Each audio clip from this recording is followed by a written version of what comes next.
Bismillahirrohmanirrohim. Assalamualaikum warahmatullahi wabarakatuh. Apa kabar anak-anakku? Alhamdulillah masih tetap semangat kan? Harapan ibu kalian masih tetap semangat dan mau terus belajar dan belajar walaupun kondisi kita masih dalam keadaan BDR ya. Nah, kali ini kita akan membahas tentang gangguan pernafasan pada manusia dan cara memelihara organ pernafasan. Ya, kita simak ya. Kita memerlukan udara bersih untuk bernafas. Kita akan mengalami gangguan pernafasan jika kita menghirup udara yang kotor. Nah, selain udara yang kotor, gangguan pernafasan ini juga disebabkan oleh faktor lainnya. Nah, sekarang faktor-faktor apa saja penyebab gangguan pernafasan pada manusia? Ini yang akan kita simak ya.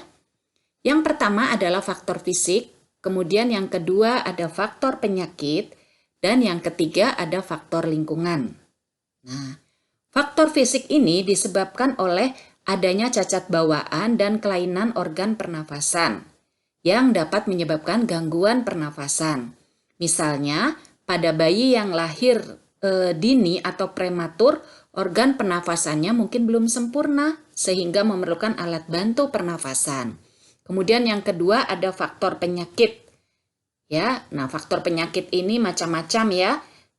Faktor penyakit ini disebabkan oleh gangguan virus bisa ya, kemudian bisa juga oleh bakteri dan sebagainya. Nah, contohnya adalah asma, ada influenza, ada bronkitis, ada emfisema, ada kanker paru-paru, ya. Dan yang ketiga ada faktor lingkungan. Nah, kita bernafas untuk menghirup oksigen. Nah, lingkungan kotor, asap kendaraan, asap pabrik, dan asap rokok ini dapat mencemari udara. Nah, udara yang tercemar ini akan menyebabkan ketersediaan oksigen menipis sehingga kita merasa sesak ketika bernafas atau saat bernafas, ya. Nah, sekarang kita lihat penyakit pada organ pernafasan apa saja.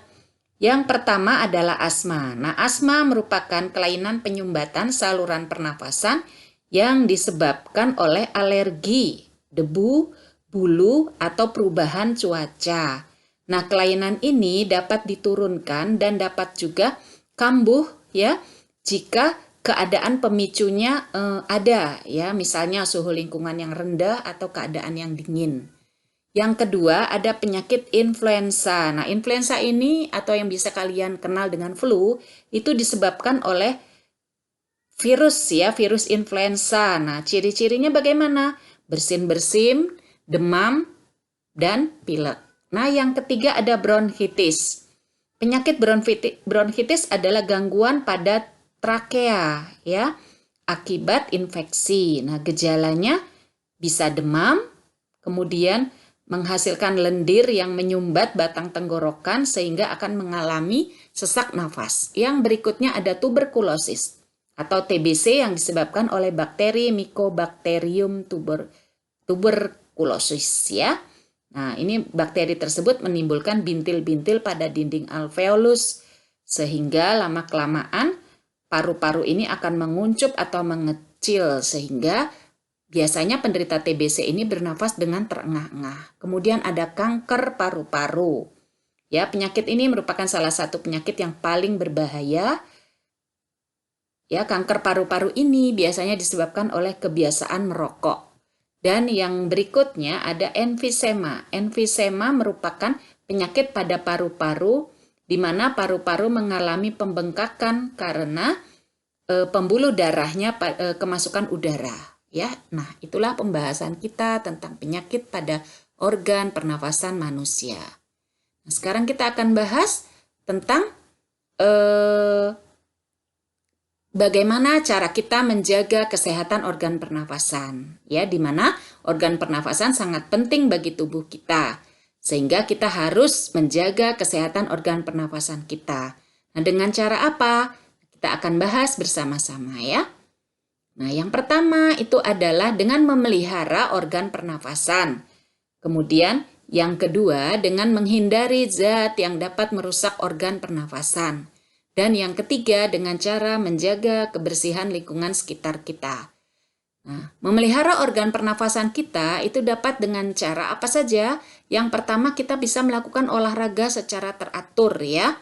Yang kedua, dengan makan makanan yang bergizi yang mengandung 4 sehat 5 sempurna. Ya, yang berikutnya ada tidur dengan posisi yang benar sehingga kita tidak akan sesak nafas.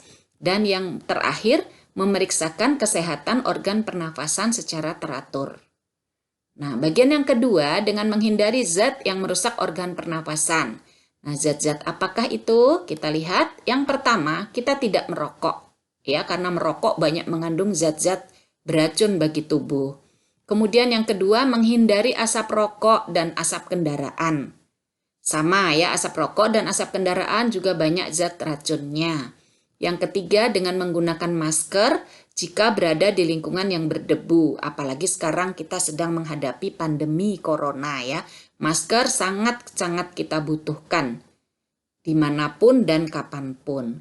Kemudian yang berikutnya, menghindari makanan dan minuman yang mengganggu organ pernafasan. Ya, misalnya minuman yang mengandung soda, kemudian makanan-makanan yang berlemak dan banyak minyak. Ya, kemudian yang terakhir, menjaga kebersihan lingkungan sekitar. Nah, dengan cara apa? Nah, dengan cara membuat ventilasi rumah untuk menjaga sirkulasi udara agar terjaga. Kemudian membersihkan lingkungan secara teratur, ya. Dan yang terakhir ini yang paling penting, menanam pohon dan tanaman karena pohon dan tanaman ini merupakan paru-paru dunia. Ya, yang mereka adalah maksud Ibu, pohon dan tanaman ini penghasil oksigen utama di bumi kita ini, ya. Yang sudah jelas ya anak-anak? Ya, Ibu yakin kalian merupakan anak-anak yang cerdas dan hebat, bisa memahami apa yang Ibu jelaskan tadi, ya. Semoga bermanfaat. Ibu akhiri. Wassalamualaikum warahmatullahi wabarakatuh. Jazakumullah khairan katsiran.